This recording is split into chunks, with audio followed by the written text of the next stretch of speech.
प्यारे भाइयों, बहनों, माताओं और मेरे जिगर के टुकड़े जैसे युवा मित्रों, आप सभी को मेरा राम राम। भाई कैमरा वाले, ओ भाई, ये दोनों कैमरा वालों जरा इधर उधर आ जाओ, खामखा डिस्टर्ब। ईश्वर आ जाओ भाई, सुनते नहीं हो? सुनते नहीं है आप? ईश्वर आ जाइए।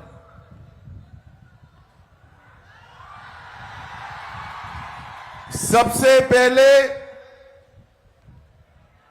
मैं गुजरात से आया हूं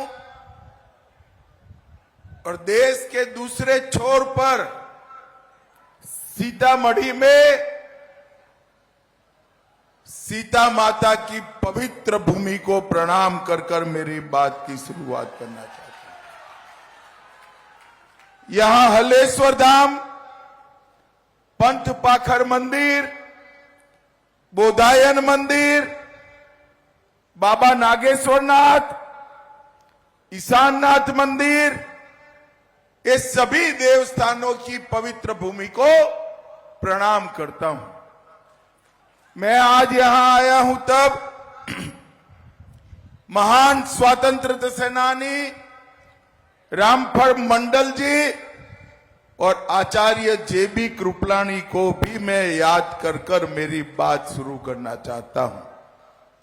और सबसे अंत में जननायक कर्पूरी ठाकुर, जिन्होंने न केवल बिहार, देश भर के वंचित, पिछड़ा, अति पिछड़ा गांव, देहात, किसान, उनके लिए अपना जीवन समर्पित किया, वो कर्पूरी ठाकुर जी को भी प्रणाम कर कर मेरी बात की शुरुआत करता हूं। भाइयों बहनों, यहां से लेकर अमेरिका तक मखान, पान, माछ, दही चूड़ा, इसके लिए एक क्षेत्र को पूरी दुनिया याद भी करती है और सम्मान भी करती है। भाइयों बहनों, सबसे पहले जब मैं आया हूं तब एक बात स्पष्ट कर देता हूं।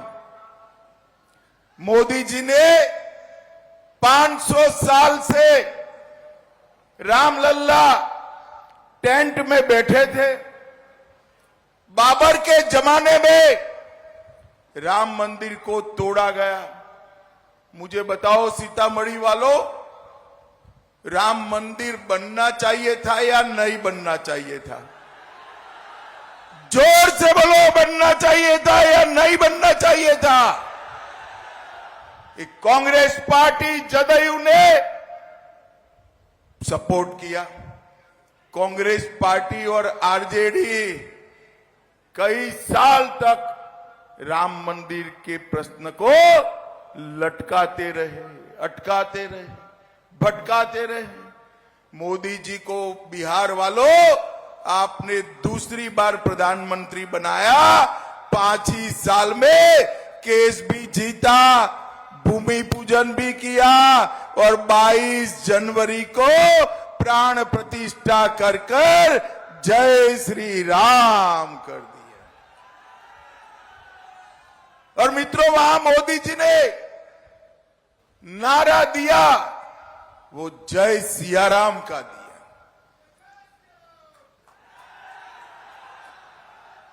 संघर्ष का नारा जय श्री राम था। मोदी जी ने आके मां सीता को जोड़कर भक्ति और समर्पण का नारा दिया, जय सिया राम। और भाइयों बहनों, जब इसकी प्राण प्रतिष्ठा होती थी, ये लालू जी, इनके बेटे खड़गे जी, राहुल बाबा, सबको निमंत्रण दिया गया।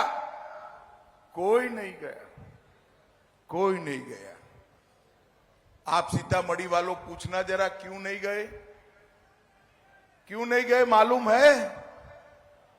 वो अपनी वोट बैंक से डरते हैं, वोट बैंक से डरते हैं। भाइयों बहनों, हम भारतीय जनता पार्टी वाले वो वोट बैंक से नहीं डरते हैं। मोदी जी ने अयोध्या में रामलल्ला का मंदिर बनाया, एक काम पूरा हुआ, अब काम बाकी है मां सीता की जन्मभूमि पर महान स्मारक बनाने का काम। और ये जो अपने आप को रामलल्ला के मंदिर से दूर रखे हैं, वो नहीं बना सकते। सीता माता का भव्य, उनके त्याग, समर्पण, तपस्या और आदर्श पूरे देश की महिलाओं के रखने वाले जीवन का, इनके अनुरूप स्मारक अगर कोई बना सकता है, मंदिर कोई बना सकता है, तो नरेंद्र मोदी और भारतीय जनता पार्टी। मैं आज आप लोगों को विश्वास दिलाकर जाता हूं, न केवल भारत, न केवल बिहार, न केवल पूर्वांचल, मिथिलांचल, पूरी दुनिया का आकर्षण का केंद्र हमारा सीतामढ़ी बने, ऐसा भव्य मंदिर बनाने का काम है। भाइयों बहनों, अभी अभी मोदी जी ने जननायक कर्पूरी ठाकुर को भारत रत्न कर्पूरी ठाकुर बनाने का काम किया है। मैं आज लालू जी को पूछना चाहता हूं, लालू जी, बिहार और केंद्र मिलकर आप 25 साल सत्ता में रहे, कभी कर्पूरी ठाकुर जी को भारत रत्न देना याद आया? आपको नहीं आएगा, क्योंकि आपका काम तो बेटा, बेटी, दूसरी बेटी, तीसरी बेटी, उसका ही हित देखना है। भाइयों बहनों, कर्पूरी ठाकुर वो व्यक्ति थे जिसने अति पिछड़ा समाज, किसान, गांव, गरीब, दलित, इस सभी के जीवन को आगे बढ़ाने का काम किया। और नरेंद्र मोदी जी आज वो ही एजेंडा को आगे बढ़ा रहे हैं, और इसलिए मोदी जी ने कर्पूरी ठाकुर को भारत रत्न कर्पूरी ठाकुर बनाकर हमेशा के लिए इतिहास में अमर करने का काम हमारे नरेंद्र मोदी। आज लालू जी सत्ता की राजनीति के लिए, अपने बेटे को मुख्यमंत्री बनाने के लिए पूरा जीवन, एक राजनीतिक पार्टी का भी जीवन होता है, पूरा जीवन जिस कांग्रेस पार्टी ने पिछड़ा और अति पिछड़ाओं का विरोध करने में डाला, वो कांग्रेस पार्टी की गोदी में लालू जी बैठ गए।